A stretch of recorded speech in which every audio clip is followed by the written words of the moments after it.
नमस्कार दोस्तों, आपका मेरे चैनल ऋतु मुकेश शर्मा सेवन पर स्वागत है।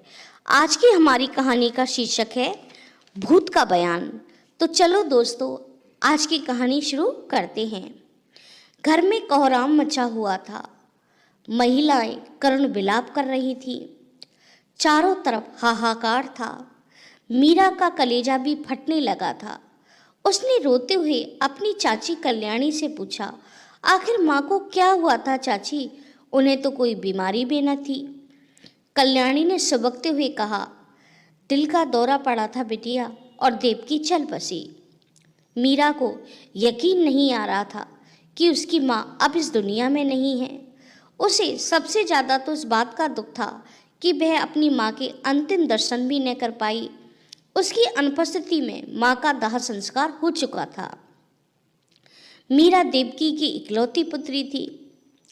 मीरा कभी अपनी माँ की सफ़ेद रेशमी साड़ी को सीने से लगाकर दहाड़ी मारकर रोती, माँ तुम कहाँ चली गई, माँ तुम कहाँ चली गई। देवकी को गुजरे 4 दिन हो चुके थे। एक रात मीरा अपलक दृष्टि से अपनी माँ की तस्वीर को निहार रही थी। कभी उनकी वस्तुओं को टटोला करती थी। रोते रोते न जाने कब उसकी आंख लग गई। उसने सपने में देखा कि कोई उसकी माँ का गला दबा रहा है। माँ बुरी तरह छटपटा रही है। माँ की आंखें पथरा गई हैं। अचानक मीरा की आंखें खुली और उसका शरीर भय से कांप रहा था। दूसरे दिन मीरा ने अपनी चाची कल्याणी से कहा, चाची आप लोगों ने माँ का अंतिम संस्कार मेरी अनुपस्थिति में क्यों कर दिया? तभी उसके चाचा ज्ञानचंद बोले, बेटा मृतदेह को अधिक देर तक घर में नहीं रखा जाता और फिर तुम्हें आने में तो 3 दिन लगते। मीरा अपने चाचा चाची की बात को सुनकर चुप हो गई। मीरा की माँ देवकी एक विधवा महिला थी। उसका जीवन सदैव कष्टकारी रहा। उसकी माँ सौतेली थी जो उसे सारे दिन काम में खपाई रहती। परंतु देवकी अपने पिता की बहुत लाडली थी। पिता की अनुपस्थिति में देवकी के सौतेले भाई और सौतेली माँ उससे दुर्व्यवहार किया करते थे, परंतु देवकी सदैव चुप रहती। उसने कभी अपने पिता से इस बात की शिकायत नहीं की। समय गुजरने लगा। देवकी के पिता बीमार रहने लगे। उन्हें सौतेली माँ का भय हमेशा सताता रहता था। उन्होंने देवकी का विवाह स्वर्गीय जोरावर सिंह के बड़े पुत्र चंदन से तय कर दिया। स्वर्गीय जोरावर सिंह के घर में उनकी विधवा पत्नी नर्मदा, 2 पुत्र चंदन और ज्ञान सिंह थे। एक बेटी गीता भी थी जिसका विवाह उन्होंने कलकत्ता में कर दिया था। स्वर्गीय जोरावर सिंह एक जमींदार थे। उनके पास खेत था, खलिहान था और एक विशाल हवेली थी। उनका बड़ा पुत्र चंदन बेहद सरल और सौम्य स्वभाव का था और छोटा पुत्र ज्ञान सिंह बेहद चालाक और विलासी प्रवृत्ति का था। वह हमेशा शराब में डूबा रहता। उसे स्त्री का व्यसन भी था। वह घर की नौकरानियों के साथ छेड़छाड़ किया करता था।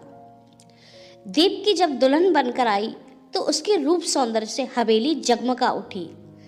चंदन भी देवकी को बहुत प्रेम करते थे।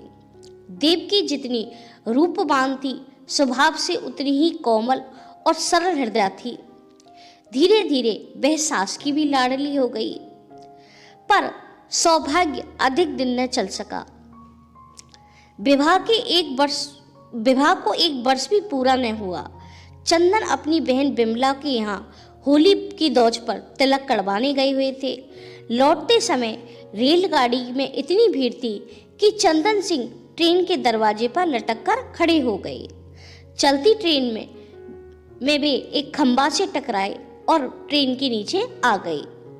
उनका मृत शरीर पोटली में बंधकर हवेली आया तो हवेली में कोहराम मच गया। विवाह को वर्ष भर भी न हुआ और देवकी विधवा हो गई। चंदन सिंह की मृत्यु के समय देवकी 8 माह गर्भ से थी। धीरे धीरे समय बीतने लगा। देवकी ने मीरा को जन्म दिया। ममता का आसरा पाकर देवकी के वैधव्य का दुख कुछ कम हो गया, परंतु ज्ञानचंद की कुदृष्टि हमेशा देवकी पर रहती। एक दिन उसने देवकी का हाथ पकड़कर कहा, भाभी, भैया चंदन न हुए तो क्या हुआ, मुझे ही चंदन समझ लो। देवकी ने गरजते हुए कहा, लाला जी, मर्यादा में रहो, अन्यथा अच्छा न होगा। देवकी अपने कमरे में आकर फूट फूट कर रोने लगी। वह अपने दुर्भाग्य पर आंसू बहाती। उसकी सास नर्मदा से कुछ छुपा नहीं रहा। उसने ज्ञानचंद का विवाह कर दिया। ज्ञानचंद की पत्नी कल्याणी भी देवकी से ईर्ष्या करती थी।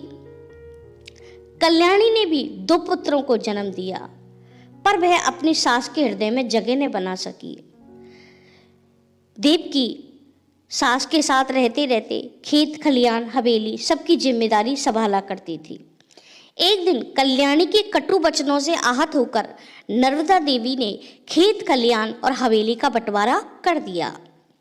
बड़े पुत्र की मृत्यु और छोटे पुत्र के दुर्व्यसनों से दुखी होकर वह बीमार रहने लगी। उसने देवकी को गहने देते हुए कहा, देवकी, ये गहने संभाल कर रखो, मीरा के विवाह में काम आएंगे। और नर्मदा देवी भी देवलोक सिधार गईं। ज्ञानचंद के दोनों पुत्र भी अपने पिता की तरह विलासी थे। देवकी ने मीरा को पढ़ाया लिखाया और उसका विवाह अपनी ननद बिमला की रिश्तेदारी में कलकत्ते कर दिया। अब हवेली में अकेली देवकी रह गई।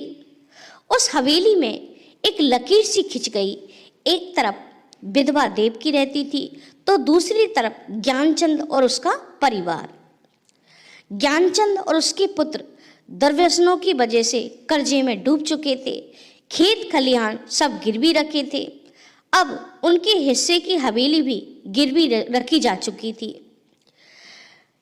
ज्ञान सिंह की निगाह पहले देवकी के रूप सौंदर्य पर रहती थी। अब बुढ़ापे में उसकी निगाह देवकी की जमीन और हवेली पर रहा करती थी। एक दिन कल्याणी देवकी के पास आकर बोली, दीदी, हवेली में तो लकीर खिंची हुई है, हवेली की लकीर को दिल में न खींचो। मेरे बेटे गगन का रिश्ता तय हो चुका है। दुल्हन के लिए क्या क्या गहने बनवाने हैं मुझे तो कोई ज्ञान नहीं है दीदी, आप ही बता देती। अगर आप ब्याह में ना आओगी तो भला लोग क्या कहेंगे। देवकी ने कहा, छोटी, मैंने तो हवेली का बंटवारा न चाहा। खैर कोई बात नहीं, मैं सांझ होते ही तुम्हारी हवेली आती हूँ। देवकी जब सांझ को कल्याणी के घर आई तो ज्ञानचंद के इशारे पर कल्याणी ने उसकी चाय में नशीला पदार्थ मिला दिया और देवकी बेहोश हो गई। ज्ञानचंद और उसके पुत्रों ने देवकी का गला दबा दिया और देवकी की मौत हो गई।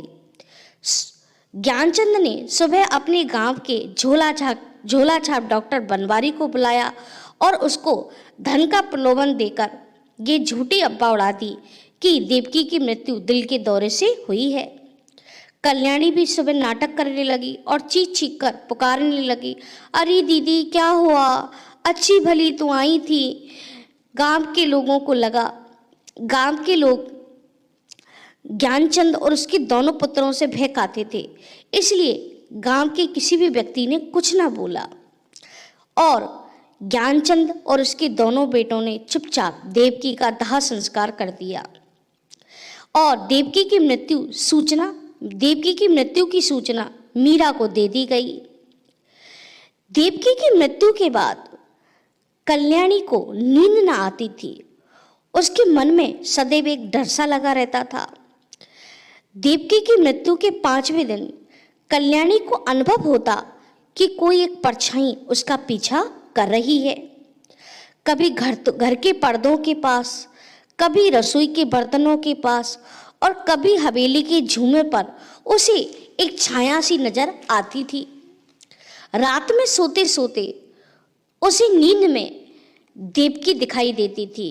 देवकी के लाल लाल नेत्र उसकी तरफ घूरा करते थे और देवकी फुफकारती हुई कहती, हत्यारिन, धोखेबाज। कल्याणी नींद में चौंक जाती। वह ज्ञानचंद से कहती, तुमने अपने पाप में मुझे शामिल किया है। देखना, देवकी हमें जीने नहीं देगी, देवकी हमें जीने नहीं देगी। एक दिन रात्रि में कल्याणी को आभास हुआ कि देवकी उसकी छाती पर बैठी है और अपने हाथों से वह कल्याणी का गला दबा रही है। कल्याणी बुरी तरह डर गई और चौंक गई। पल भर के लिए स्थिति ये हो गई कि पल भर के लिए देवकी का साया कल्याणी का पीछा न छोड़ता। देवकी की मृत्यु के 10वें दिन कल्याणी को अचानक जाने क्या हो गया। उसने अपना सर नीचे झुका लिया और उसके नेत्र बिल्कुल लाल हो गए और वह उठकर दौड़ने लगी और मीरा को छाती से लगाकर रोने लगी। उसकी आवाज़ बदल गई थी और वह देवकी की आवाज़ में बोली, बिटिया तुम चली जाओ, बिटिया तुम चली जाओ, ये तुम्हें भी मार देंगे, बिटिया तुम चली जाओ, यह तुम्हें भी मार देंगे।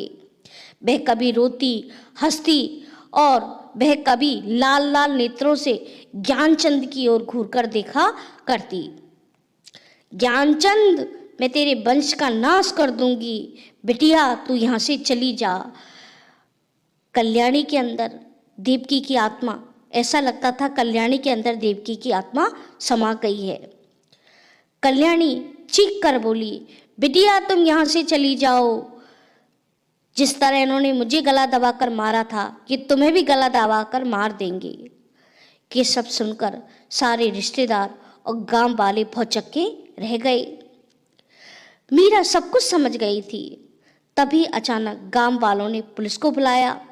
पुलिस ने बनवारी को धमकाया और बनवारी ने सब कुछ सच उगल दिया कि ज्ञानचंद और उसके पुत्रों ने मिलकर ही देवकी की हत्या की है।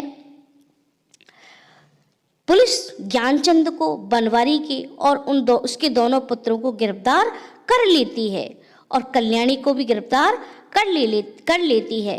मीरा सब कुछ समझ जाती है और वह दहाड़े मारकर रोती है, कहती है, माँ मैं तुम्हें बचा ना सकी, माँ मैं तुम्हें बचा ना सकी। गांव वाले और रिश्तेदार सभी दबे स्वर में कहने लगे कि देवकी की आत्मा यदि यह बयान न देती तो यह भेद कभी न खुल पाता कि देवकी की हत्या कैसे हुई। धन्यवाद दोस्तों। यदि आपको मेरी कहानी पसंद आती है तो प्लीज़ मेरे चैनल को लाइक करें और सब्सक्राइब करें। Thank you.